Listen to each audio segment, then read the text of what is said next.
कलयुग, अधर्म का अंधकार और ईश्वर का वादा। एक रहस्यमयी और प्रेरणादायक कथा। बहुत समय पहले की बात है, जब समय खुद भी युवा था। सृष्टि अपने 4 युगों में आगे बढ़ रही थी। सतयुग, त्रेता युग, द्वापर युग और फिर आया वो युग जिसका वर्णन सुनकर भी संत कांप उठते हैं, कलयुग। त्रिणेक्षण, धर्म की नींव हिलती है। द्वापर युग का अंत हो चुका था। महाभारत का विनाशकारी युद्ध हो गया था। करोड़ों योद्धा मिट गए थे। धर्म, जो कभी राजाओं के सिंहासन का आधार होता था, अब केवल ग्रंथों तक सिमटने लगा था। भगवान श्री कृष्ण, जो स्वयं भगवान विष्णु के 8वें अवतार थे, जब पृथ्वी से अपने लोक लौटे, उसी क्षण एक अदृश्य परछाई ने धरती को ढक लिया। वो परछाई थी कलयुग। कलयुग का आगमन, एक याचक राक्षस की कहानी। पौराणिक कथाओं के अनुसार कलयुग एक असुर था। छल, पाखंड, लोभ, मद, काम और क्रोध का जीता जागता रूप। जब उसने देखा कि अब पृथ्वी पर धर्म की शक्ति कमजोर पड़ चुकी है, तो वो धर्मराज युधिष्ठिर के पास पहुंचा। उसने कहा, हे धर्मराज, त्रेता और द्वापर में मेरे लिए कोई स्थान नहीं था, पर अब मेरी बारी है। मुझे भी शासन करने दो। धर्मराज कुछ पल मौन रहे और फिर बोले, कली, तू वहां रह सकता है जहां अधर्म होगा, जुए में, शराब में, स्त्रियों के अपमान में, धन की अंधी दौड़ में, और जहां धर्म लुप्त हो चुका होगा।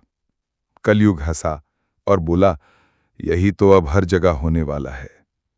और फिर उसने पूरे संसार में अपने पांव पसारने शुरू किए। कलयुग की विशेषताएं। अंधकार का जाल। जैसे जैसे कलयुग बढ़ा, मानवता बदलने लगी। 1. सत्य अब व्यापार में नहीं, भाषणों में रह गया। 2. धर्म अब कर्म में नहीं, दिखावे में बस गया। 3. ज्ञान अब चरित्र में नहीं, डिग्रियों में खोजा जाने लगा। 4. सम्मान अब सच्चाई से नहीं, पैसे से मापा जाने लगा। कभी कहा जाता था, सत्यम वद धर्मम चर। अब ये शब्द पुरानी किताबों की शोभा बन चुके थे। चलो एक कहानी के माध्यम से आपको समझाते हैं। नीलकंठ और दादाजी की बातचीत। एक गांव में नीलकंठ नाम का एक छोटा लड़का अपने दादाजी से रोज नई नई बातें पूछता था। एक शाम वो बोला, दादाजी, सब लोग कहते हैं कलयुग बहुत बुरा है, लेकिन भगवान क्यों नहीं आते इसे खत्म करने? दादाजी मुस्कुराए, चाय का प्याला हाथ में लेते हुए बोले, आओ बेटा, आज मैं तुम्हें कलयुग की वो सच्चाई बताता हूं जो बहुत कम लोग जानते हैं, और भगवान के उस वादे के बारे में जो उन्होंने इसी युग के अंत के लिए किया है। कलयुग के लक्षण। जब समाज खुद ही पथभ्रष्ट हो जाए। पुराणों में वर्णन है कि कलयुग में बेटा पिता को वृद्धाश्रम भेजेगा। गुरु को पैसे देने वाला ही श्रेष्ठ शिष्य कहलाएगा। विवाह एक समझौता बन जाएगा, प्रेम नहीं। लोग धर्म का व्यापार करेंगे।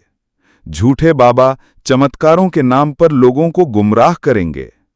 जल, वायु और अन्न तीनों जहरीले हो जाएंगे। मनुष्य मशीन जैसा बन जाएगा, आत्मा से कटकर। नीलकंठ की आंखें चौड़ी हो गईं।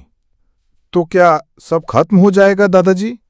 दादाजी बोले, नहीं बेटा, अभी भी आशा है। कलयुग जितना बुरा है, उतनी ही सुंदर बात यह है कि इसमें भगवान को पाना सबसे आसान है। सतयुग में भगवान के दर्शन के लिए हजारों वर्षों का तप लगता था। त्रेता में यज्ञों की अग्नि चाहिए थी। द्वापर में युद्ध और वीरता। लेकिन कलयुग में सिर्फ एक सच्चा हरि नाम और भगवान तुम्हारे पास होंगे। कल की अवतार, जब अधर्म अपनी हद पार करेगा। भगवान विष्णु ने वचन दिया है कि जब कलयुग पूरी तरह फैल जाएगा और चारों ओर अंधकार छा जाएगा, तब वे अंतिम रूप में अवतार लेंगे, कल की रूप में। उनका जन्म संभल ग्राम में होगा। उनके हाथ में तलवार होगी और सवारी होगी एक तेज रफ्तार घोड़ा, देवदत्त। वे पापियों, लोभी राजाओं, झूठे गुरुओं और अत्याचारियों का अंत करेंगे। एक बार फिर से सतयुग की स्थापना होगी।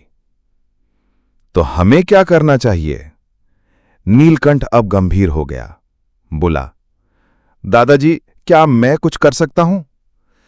दादाजी ने उसके सिर पर हाथ रखते हुए कहा, हर व्यक्ति कलयुग में 2 रास्तों पर चल सकता है, या तो अंधकार में खो जाए या दीपक बन जाए। तुम सत्य बोलो, सेवा करो, भगवान का नाम लो और अपनों से प्रेम करो, यही सबसे बड़ा धर्म है। निष्कर्ष, कलयुग तुम्हारी परीक्षा है। कलयुग कोई सजा नहीं है, ये एक परीक्षा है। ईश्वर ने हमें इस युग में इसलिए भेजा क्योंकि उन्हें विश्वास है कि हम अंधकार में भी दीप बन सकते हैं।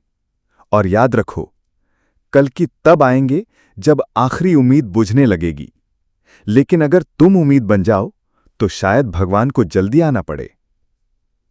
श्री विष्णु की जय हो, श्री कल्कि अवतार की जय हो।